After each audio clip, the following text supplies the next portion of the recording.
Benson, and he can tell you specifically how he works with DCNR.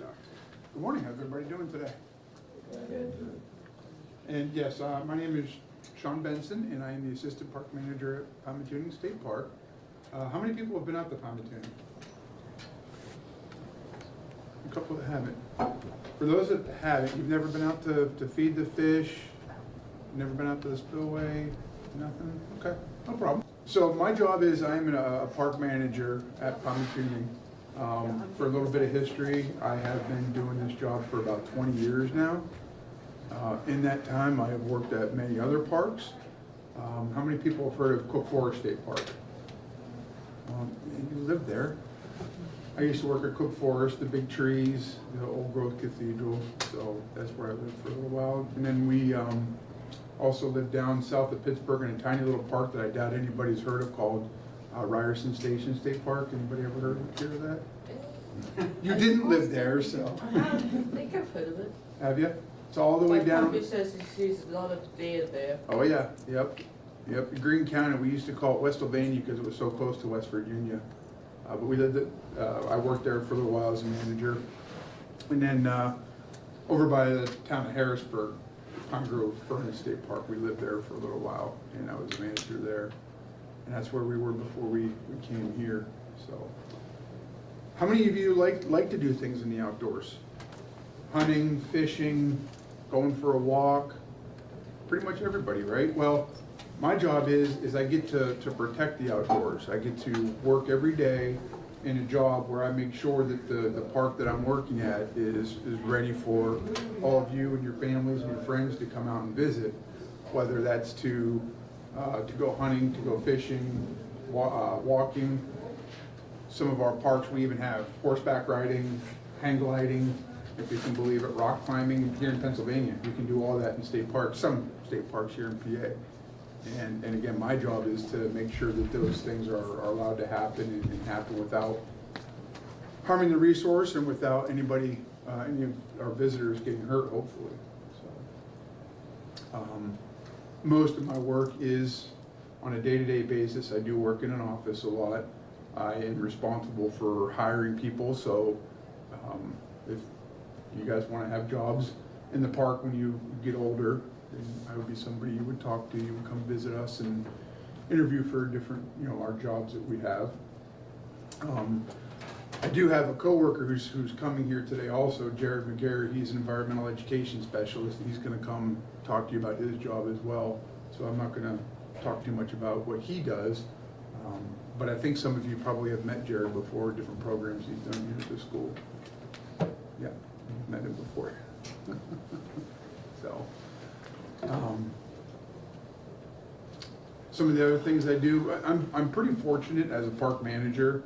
I don't like to do the same thing every day. I know some people like routine. I'm not somebody who likes that. I like to have a variety of different tasks, different things to do every day. And I get to do that as a manager. Some days I'll be working on the park budget, make sure that we have enough money to maintain the facilities that we have. But other days I'll be doing something completely different. Maybe I'll be on a snowmobile, or I'll be out on a horse. I've actually ridden horses and got paid for it, and that's a pretty cool thing to say. So I get to, like I said, I get to do a variety of different things on a given day. So anybody have any questions so far? No? Okay. How many of you like to work with your hands, fixing things? Okay. Quite a few of you. Excellent. Well, we do have a lot of jobs in state parks that you would be possibly interested in. Any carpenters working with wood? Okay. We actually employ 2 carpenters on our staff, and their job is to fix buildings, fix structures, fix bridges, anything, basically, really anything made out of wood. And what's nice about their job is, usually in the carpentry world, you have 2 kinds of carpenters. You have finished carpenters and you have structural carpenters. Structural carpenter is somebody who would build houses, build the frame of the houses, right? And then a finished carpenter would come in and they would do all the fancy trim work and things of that nature. Well, in state parks, we have to be good at both of those things because we do both of those things in any given project. So you get kind of a little bit more wide training in that job, a little bit more experience, different things. We also, did anybody like working with electricity? I am afraid I am afraid I get zapped. Electricity can be very dangerous. You definitely have to have proper education to work with electrical stuff. And we actually have people on our staff that go to specialized training to work with, whether it's the campsite pedestals that have electricity to them, or whether it's the electrical wiring in the buildings themselves. We have people that are trained on how to fix those things. I actually got a Lego car or sea car for Christmas, and I've been too afraid that I might get zapped to build it. I know I'm probably not gonna, but I'm gonna wait for my dad to get out of the hospital so I can build it together with him. Yeah, better be Because safe than he- sorry. Because he knows how to build, he knows how to fix our sea cars. Yeah, good. Good. Anybody that's working on cars, vehicles? Yeah? A little bit? Well, we also have two mechanics that work in the park, and what's cool about that is, again, the mechanics that we have work on everything from your standard vehicles, cars, that everybody's familiar with, but we also have excavators, bulldozers, dump trucks, heavy equipment. And our mechanics have to fix that as well. So they're trained on how to fix a wide variety of vehicles. And I think there's a theme there. You can see that people that work in state parks, we have to be good at a variety of different things. We can't just have like a specialized job and stick to it. We have to know a variety of different things, so. How do you have to take a test to be, part of that job? Do you just apply to a state park's job, to work at a state park, or? It's changed over the years. It used to be every park job you did have to take a test for. Now there are some that you do, some that you don't. Most state jobs now, whether it's DCNR or other bureaus, it's not a test per se, it's an application, and the application is scored on your experience with relative to the job that you're applying for. So, and there's a website. Nope, that's not the right one.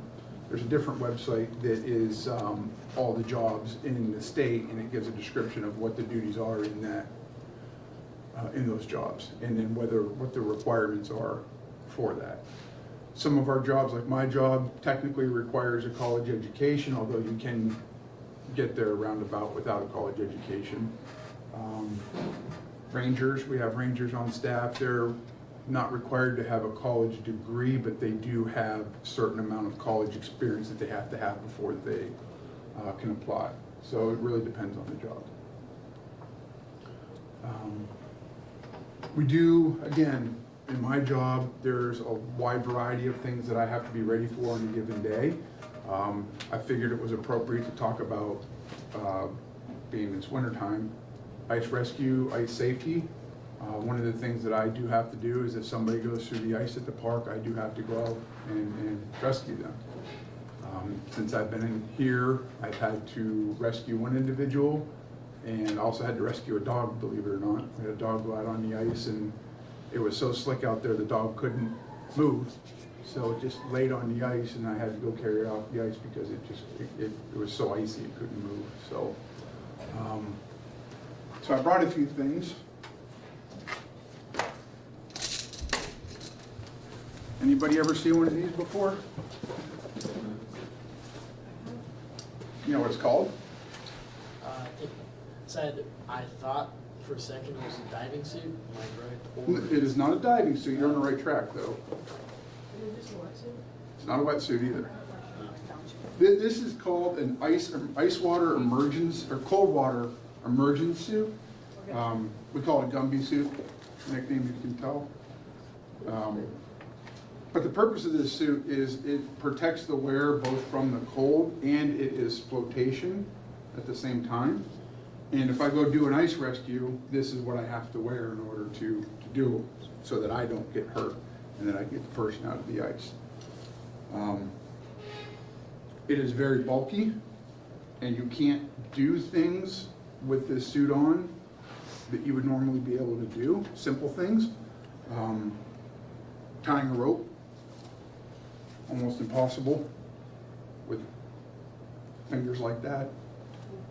So simple things that you would take for granted on every day become very difficult when you're wearing something like this. So we rely on other people to help out in those situations. What did you say? No. Even if it does. So what we end up having to do is we have other people, like I said, help us out, help us get in the suit, get ready, in order to, when we have to go out and rescue somebody. So, any questions so far? Okay. Any idea how much ice is out there right now? Just a couple inches. It's not safe yet. Nobody's really out there. No, I haven't seen anybody try it yet. By the end of this week, I'm sure we'll have people out there. Yeah, it is, and it should be by this weekend. It should probably be safe in most places. So we're waiting to see. That's another one of my jobs is we tell the public we don't monitor the ice for ice thickness because we can't physically monitor the ice everywhere, but we do go out and drill holes and see what the average ice depth is across the lake, so that we do know at least a little bit what's going on. But there's so many variables in ice safety that we can't possibly know everywhere. I was anticipating Jared being here, so I'm a little bit running out of things to talk about because there's supposed to be two of us. Do you, like with DCNR, you guys maintain trails, and do you do anything with the wildlife aspect, or is it maintaining the physical park itself mainly, or? It is mainly the physical park that we do maintain. However, there are things that we do directly related to the wildlife within the park. For example, if there's a disease outbreak of a certain species, we'll monitor it and we'll take whatever action is appropriate, if any. A lot of times there isn't any appropriate action, but we'll look into that. And we'll work with the Game Commission on that, or the Fish Commission. A good example is a few years ago, does anybody here live near Palmatooning at all? You live close? Do you remember a couple of years ago when all the fish died and the place stunk really bad and it was gross? You don't remember that? You might, yeah, it was bad. I have a memory of a goldfish, so. And my pappy is very much a complainer, so. Yeah. Oh, I think I remember him complaining about that a lot. Kind of remember. Well, that was a good example of when there was an issue with wildlife. And we did have to go around in certain areas and clean up dead fish, and we had to monitor the situation. There wasn't really a lot we could do. Had there been anything that we could have done, we would have taken the action necessary. But again, it was monitoring, cleaning up the areas affected, and doing that sort of thing. But more often than not, it is working with the physical park, the trails, storm damage cleanup. We have to make sure we have a gatehouse at the dam that allows water through, and we have to clean that up when it gets a lot of debris stuck in the gates and everything. We have to clean that stuff out, which can be very dangerous. But we have to do it, otherwise the gates won't function, the dam won't function. So that's another one of our daily tasks. Not daily tasks, but one of our tasks we have to do. What would you say is your favorite part of this career, this job, your job specific, like your position in DCNR? Again, I don't like doing the same thing every day. The variety of things I get to do, whether it's here at Palmatooning or throughout my entire career. There's been times where I've went horseback riding through Cook Forest to maintain or to monitor the trails there. A couple weeks later, I was literally hiking every one of those trails to make sure that the horse traffic wasn't damaging the resource beyond what was acceptable. I've been out on the patrol boats here at Pontoonings. We go out, whether it's just to do maintenance work, or if we have missing persons, or if we have anything going on that we need to check out. We take the patrol boats out and go out and spend time out on the lake doing that sort of thing. So it's just a variety of different things I get to do. It really keeps the job fresh and exciting and fun. So not any one thing really. Being outside definitely, and freedom to be able to Absolutely. not be in the grind all the time. All right, flip Absolutely. it around, and what's?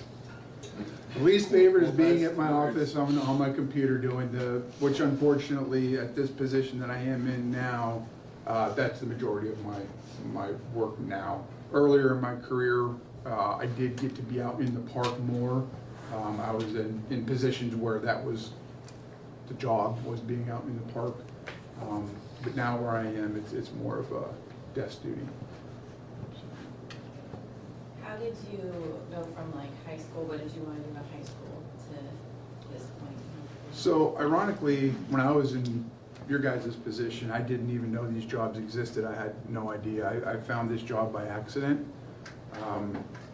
When I was in high school, I didn't really know what I wanted to do. I went in the military, got out, and ended up going to college. And while I was at college, I met somebody from PennDOT, and he was actually the one that told me how to apply for a job, and that's how I found DCNR. I had no idea it existed. My kids actually get the benefit of living in state parks literally every day of their lives, and they know, as job opportunities go, excuse me, they know about this, and they know, the different trainings and education if it's something that they want to do in the future. So,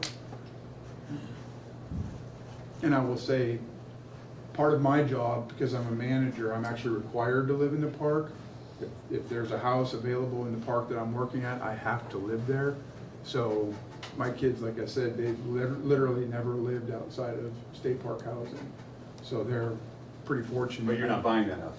What's that? But you're not purchasing that house. No, I rent it. You rent it, I rent it from the state. I have to, but I do pay rent. but it's provided. Yes. And Yeah. so The only that would be a exception. benefit, a perk. Yes.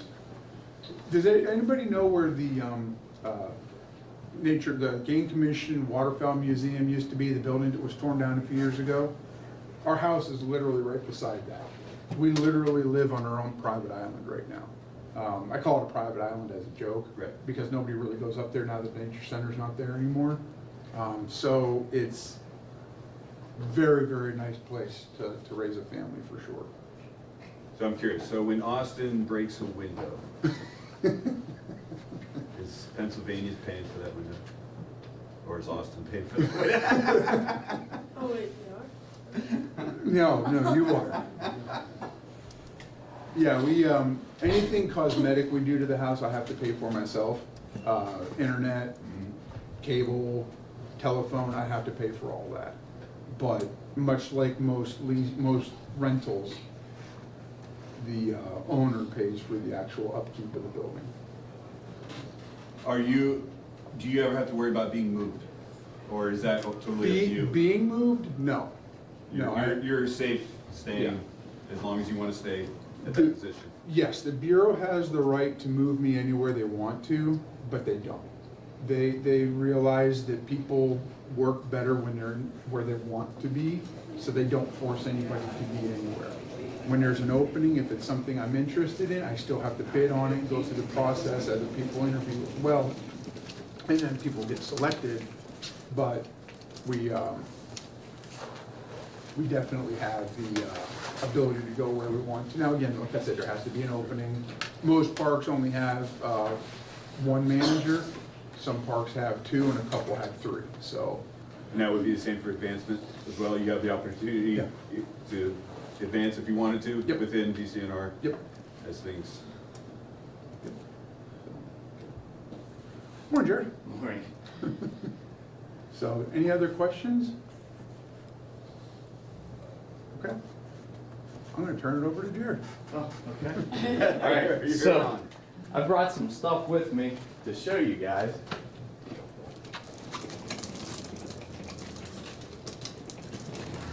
All right, so my job at the park is environmental education. So how I kind of got my start with everything is because I love to be outside. That was like my number one thing. I love to be out in nature, anything with nature, birds, fish, deer, it didn't matter. Like I just like to be outside.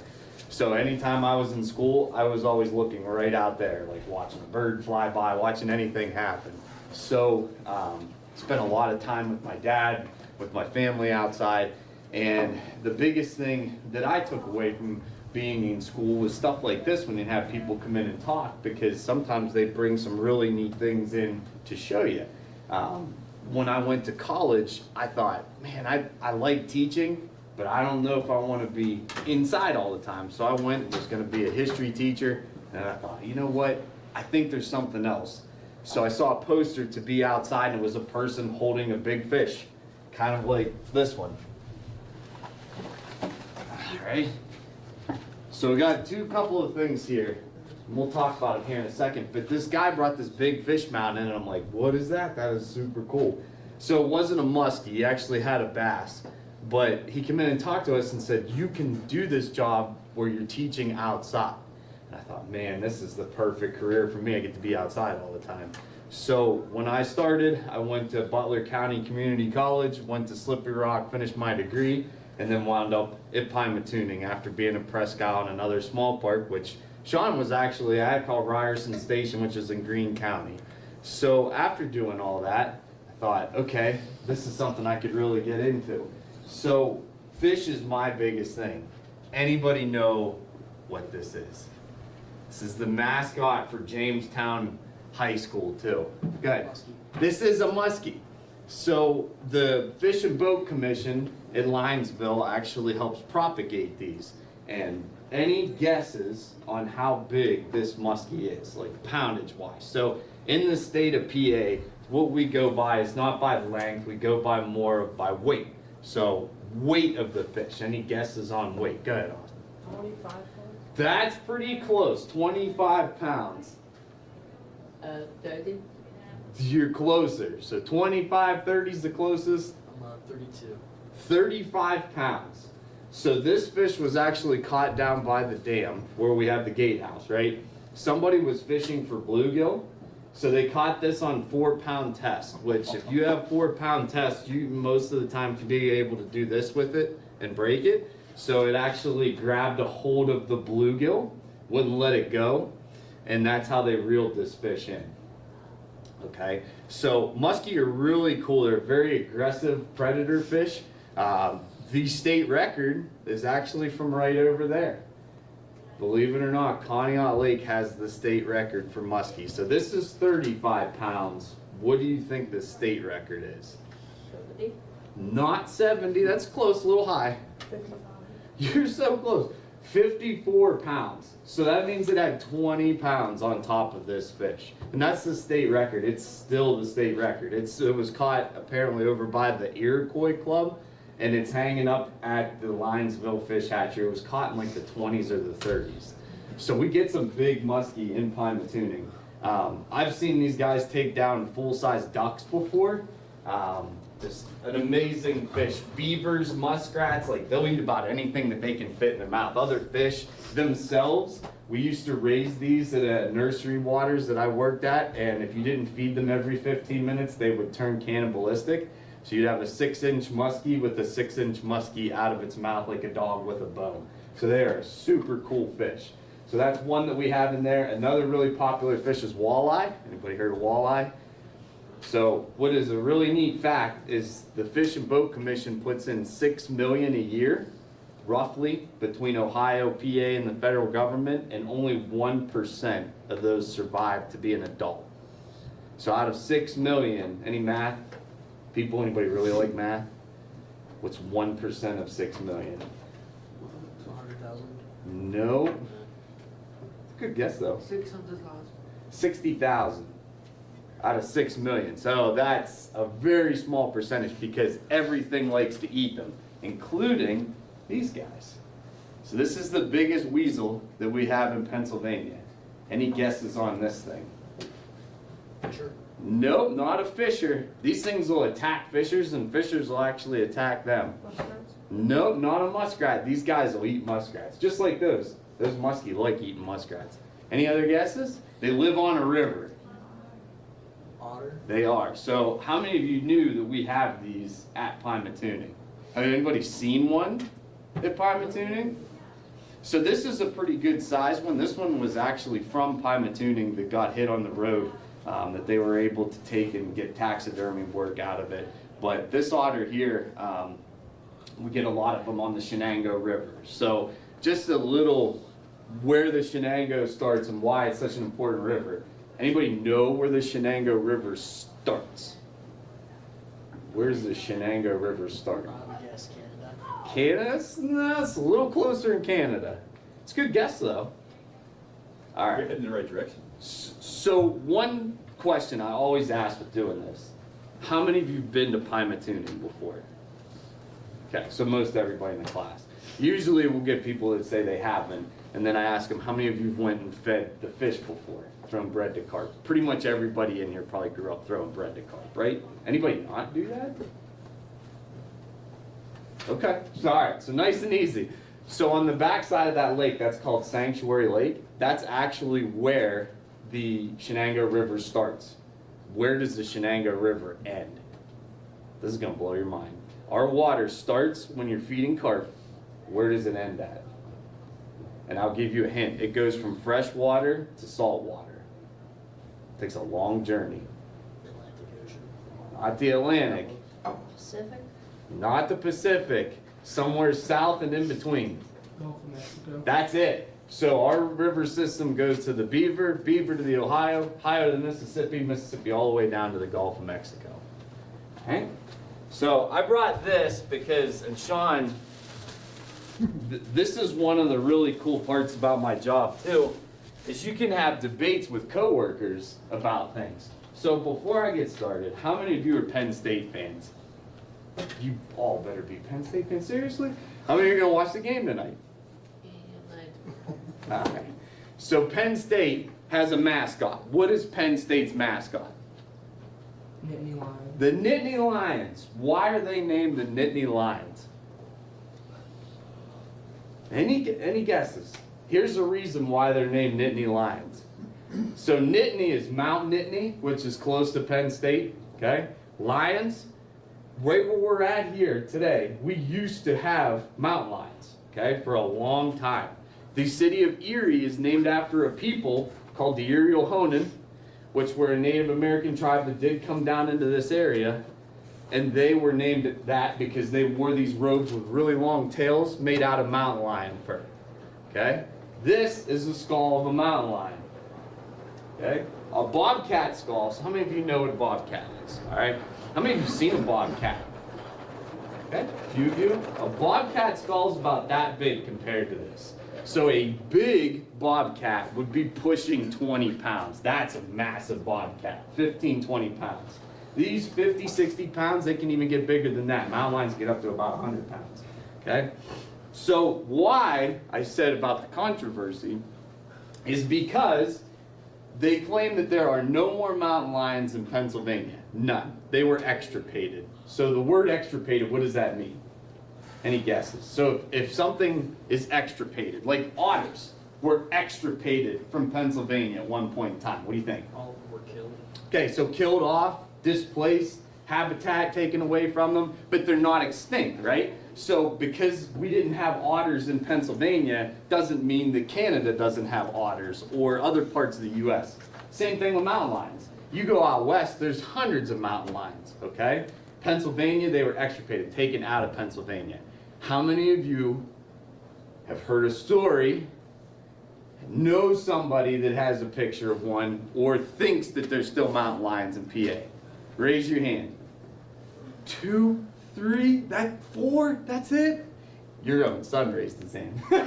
All right, so this is an animal that we are speculative as to they're not in Pennsylvania anymore. We say that I say they are, Sean says they're not. So it's kind of fun. You can have these jesting back and forth between coworkers, okay?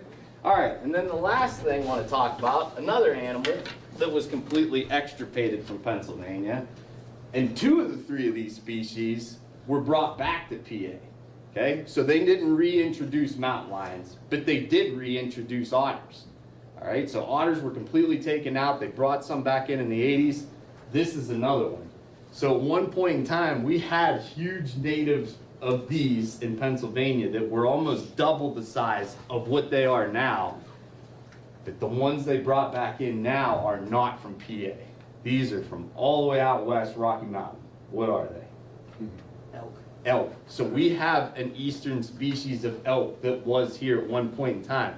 And we actually have a really cool document from the 1700s. So Crawford County itself did not become a county until 1800, okay? 1787, they sent people up the Ohio line, so through Pymatuning, which used to be a swamp, up into Erie, okay?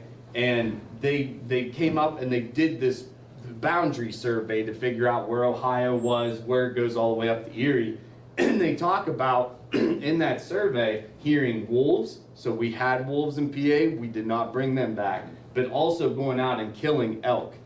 So the last elk that was in Pennsylvania that was wild was shot in about the 1850s or 1860s. So then in the early 1900s, they decided to bring them back. Has anybody been out east to see the elk? Okay, Benson area, pretty cool thing to see. Can you imagine just standing here and watching a herd of elk walk past you? You know, you go back less than 200 years ago, you would have seen elk walking all through here. And this, yep, this is one antler from an elk. And if you didn't know, I would guess, and you just heard, you'd probably think they were wolves. Yeah. If you didn't know, you know? Mm-hmm. They are, and that's kind of how they go through the woods. Yep. Believe it or not, Jared's story about elk, it's very similar to whitetail in Pennsylvania. Whitetail used to be extremely rare in PA until organizations like the Game Commission worked to bring them back. And now they're more than a healthy population of whitetails. Which whitetails back in the 1800s and 1700s when they were from here averaged about 200 pounds. How many of you hunt in here? Has anybody ever shot a 200-pound buck in Pennsylvania? Probably not. I mean, somebody might have shot a big buck in Pennsylvania, but not averaging 200 pounds. Those deer were actually brought in from Virginia, just like those elk were brought in from Colorado and out west. So this is an elk, or this is an elk. This is a whitetail antler here. So why I brought all this stuff in today to kind of wrap it up, put a bow on this, is these are things that you can do with this job. So there are a lot of jobs in the outdoor field. There are some that are way more technical than this, where you get into numbers. I'm not a numbers person. Like even me trying to figure out how 1% of what walleye are out of 6 million that survive, that's tough. That's a calculator thing for me, okay? But you can still get into these type of jobs. In a couple years, how old are you guys on average? How old? 14. So next year, if you're into this type of stuff, they actually have what's called the Pennsylvania Outdoor Corps, POC crew, and there's a crew that goes out of Meadville, and you go to various state parks around the area. So you'll go to Cook Forest, you'll go to Presque Isle, you'll go to Pymatuning, you'll go to Moraine.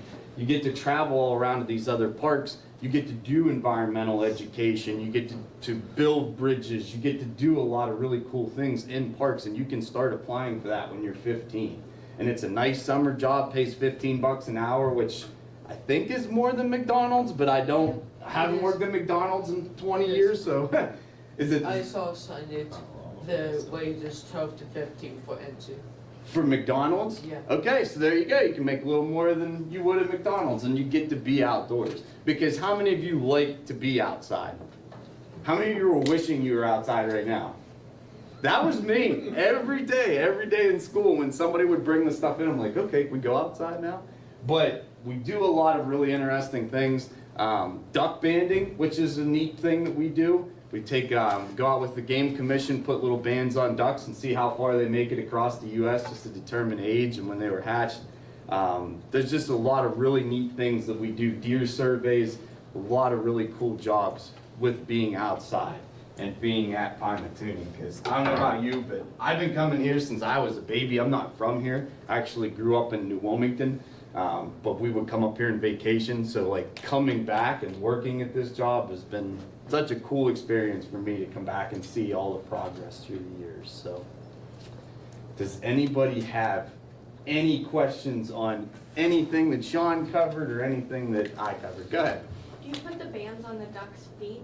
We do, yep. So with the PA Game Commission, every duck species that comes through here in August and September when they're on their flyway down south, they will trap them in a big netted trap. The ducks can walk in, they put corn in it, and then we get them out, put a little band on their left leg, and it determines if it's a juvenile or an adult. And sometimes you get ducks that come back through. We had one mallard hen that was 13 years old, which is That's an old duck. mind-blowing.